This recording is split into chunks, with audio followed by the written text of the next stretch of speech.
Баршаңызға сәлем, Гүлдер әлемі каналына қош келдіңіздер.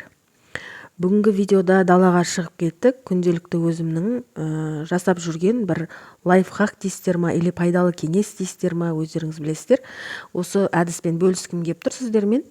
Себебі кәдімгі үйден шыққан қоқыстарды мен сыртқа тастамай, осы жерге осындай гүл егетін, не болмаса жаңағы огород егетін жерлерге көміп тастаймын.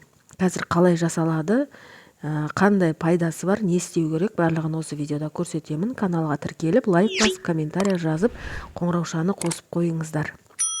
Қазіргі кезде бізде даладағы жерде ешқандай құнар қалмаған.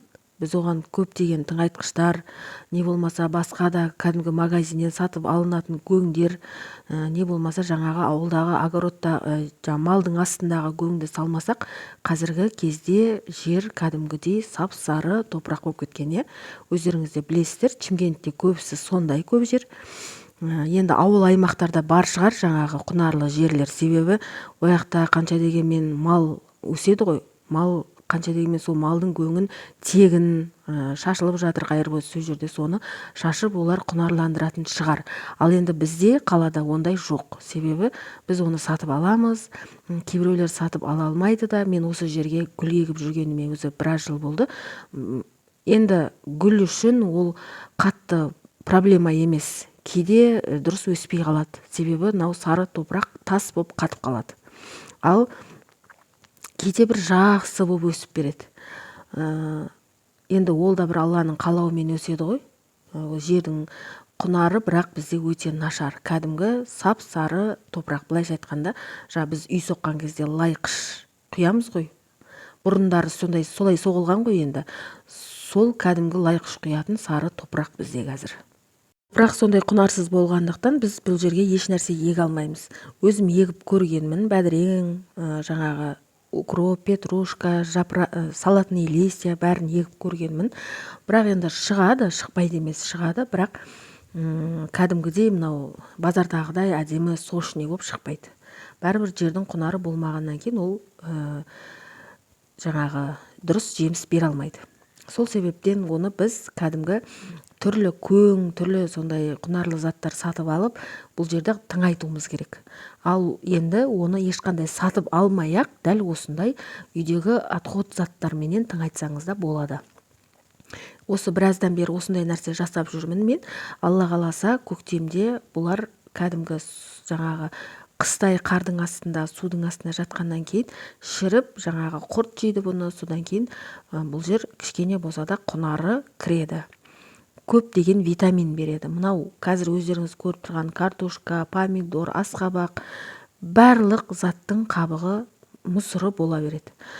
Кленка, баклажка тастамасаңыздар болды.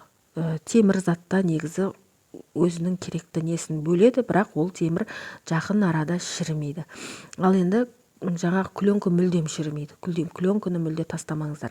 Газет, қағаздар да болады. Енді дәл осылай су құясыздар ішіне, сөйтіп көміп тастайсыздар. Мына видеода қазір көріп тұрсыздар ғой, енді осылай көміп қоясыздар. Бұл кейбіреулер айтатын шығар, бұл сасиды шірігеннен кейін деп. Жоқ, ол жердің астында жатқаннан кейін ол сасымайды. Негізінде осындай, дәл осындай компост деп айтады ғой орыстарда, сондай компост жасап қойсаңыздар болады. Бірақ менде оған әзірге жерім бір орын керек та оған. Негізі жерді қазып жасасаңыз болады. Кішкене төрт бұрышты қып па, бір думалақ қып па, қазып сол жерге бүкіл үйдегі осындай мұсырларды тастайтын қылып жасап қойсаңыз болады. Дәл осындай отходтарды тастайсыз, бетіне топырақ төсейсіз, сөйтіп не болмаса түрлі жаңағы қитезектерді төсеп тастасаңыз да болады. Сөйтіп үстіне қайтадан тағы да осындай жиналған мұсырларды тағы салсаңыз болады. Не болмаса көрші қолаңның асқабақ, осындай жаздай жеген дарбыздары, қауындары бәрін жинап алып, осылай компост жасап қойсаңыз болады. Енді ол компост қыстай шірейді, бұл беті сасымас, бер қарай далаға ауаға иісі шықпасын десеңіз, жаңағыдай бетін топырақпен көміп тастасаңыз болады. Кленкадан басқа заттың бәрін тастап, осылай шірік жасап алсаңыз болады. Енді көктемге қарай біз талдардың түбін қопсытып, күтім қыламыз ғой, жаңағы керек емес жерлерін қырқып, сол кезде түбін қопсытқан кезде дәл осы компосттан әрқайсысының түбіне тастап шықсаңыз болады. Енді талдың үлкендігіне, кішкентайлығына қарап жаңағы дозасын бөлу керек та. Мысалы үлкен тал болса қанша салсаңыз да ешқандай зиянын тигізбейді деп ойлаймын. Ал енді кішкентай жаңадан өсіп келатқан талдарға шіле-қатты көп берудің қажеті жоқ. Күйдіріп жібермесін, абайлап жасау керек та. Енді чем өзің талыңды зақымдағаннан гөрі сақтықта қорлық жоқ дейді, сақтықпен жасаған дұрыс болады. Ал енді тағы да бір әдіс бар. Мысалы мен бір кісінің осындай бағбан кісі, ол кісі де өте жақсы білімді кісі, жүзімнің түбіне кәдімгі малдың, ірі қара малдың сүйегін көміп жатқанын көргенмін. Ол кісі ода бұл кәдімгі кальций бөлінеді деді. Енді ол сүйекте уақыт өте келе жердің астында жата берген екен, шірейді ғой. Сол кәдімгі натуральный витаминдер бұлар. Осы қазір менің көміп жатқанымда бұларда көптеген құрамында микро-макро элементтер бар. Менің осы каналда осы кәдімгі картошканың қабығынан, пияздың қабығынан гүлдерге қандай тыңайтқыштар жасап беретінім туралы видеолар бар. Ашып көрсеңіздер болады. Бұның барлығы бізге қандай дәрумен берсе, бұлар даладағы, үйдегі барлық өсімдіктерге де дәл солай дәрумен бере алады. Әрине, сіз бір салат жабатын, мысалы қонақ келетін кезде біз оливье салат жасаймыз, сол кезде картошканы біз қайнатамыз суға, қабығымен. Вот сол суды да сіз үйдегі гүлдерге берсеңіздер болады. Картошканың сыртын жақсылап жуып аласыз, лайын бәрін, құмын бәрін кетіріп, сөйтіп қайнатасыз, қайнап піскеннен кейін өзіңіздің картошкаңызды сүзіп ала саласыз. Ал жаңағы суды осы үйдегі гүлдерге не болмаса суғаннан кейін, ыстықтай құйып жібермеңіздер, суғаннан кейін кәдімгі даладағы өсімдіктердің астына төксеңіз болады. Оның да сол картошканың құрамындағы көптеген микро-макро элементтер, көптеген пайдалы заттар сол суға өтіп кетеді қайнаған кезде. Қызылшаны да дәл солай жасасаңыз болады. Қызылшаны біз көбінше шикідей жей бермейміз ғой, көбінше сол суға қайнатып жейміз. Оның да суын, енді қатты қаны қызыл болатын болса, суы үйдегі гүлдерге қатты қаны қызыл қып беруге болмайды. Бірақ даладағы талдарға, гүлдерге, жаңағы жүзіміңіз болсын, қандай бау-бақшаңыз болсын, оларға төге берсеңіз болады суғаннан кейін. Бірақ неге үйдегі гүлдерге қаны қызыл болмайды? Себебі бұлардың тамырлары нәзік болады. Ал даладағы өсімдіктердің тамырлары, олардың тамыры мықты болады. Оларға онша-мұнша нәрсе зиян келтіре алмайды. Үйдегі горшоктың ішінде тұрғандықтан, бұлар закрытый ыдыста тұрғандықтан, бұлардың өздері нәзік, өздері тамырлары да нәзік болады.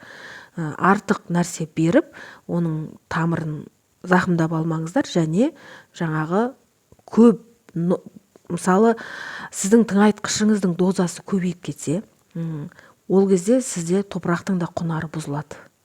Құнар емес, топырақтың құрамы бұзылады. Мысалы, қалай айтсам екен, уже шіркей келеді, сасық иіс шығады, сондайда неғұрлым ашық қызылғып берсеңіз, соғұрлым гүлге де зияны жоқ, топыраққа да зияны жоқ, және жаңағы шіркей нәрселер үймелемейтін болады. Саси бастайды.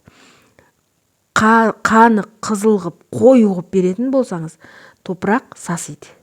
Ода ұзақ тұрып қалады. Естеріңізде болсын, тыңайтқыш берген кезде үйдегі гүлдерге бүгін құйдыңыз ба тыңайтқыш, сол топырақтың кепкенше күтіңіз. Себебі біздің қолдан жасап беретін тыңайтқышымыз бұл биологически кәдімгі таза табиғи тыңайтқыш болғандықтан түрлі иістер шығаруы мүмкін. Топырақ кепкеннен кейін қандай тыңайтқыш құйсаңыз да болады. Ол кезде топырақ кепкеннен кейін иіс та шықпайды, ешқандай шіркей де келмейді, сіздің гүліңізге де зиян келмейді. Топырағы кеуіп жақсылап шөлдейді. Шөлдеген екен азғана суғарып аласыз да, үстінен жаңағы тыңайтқышыңызды аз-аздан горшоктың көлеміне қарап құйып шығасыз. Бүгінгі видеом пайдалы болса, каналға тіркеліңіздер, лайк басыңыздар, комментарий жазып, қоңыраушаны қосып қойыңыздар.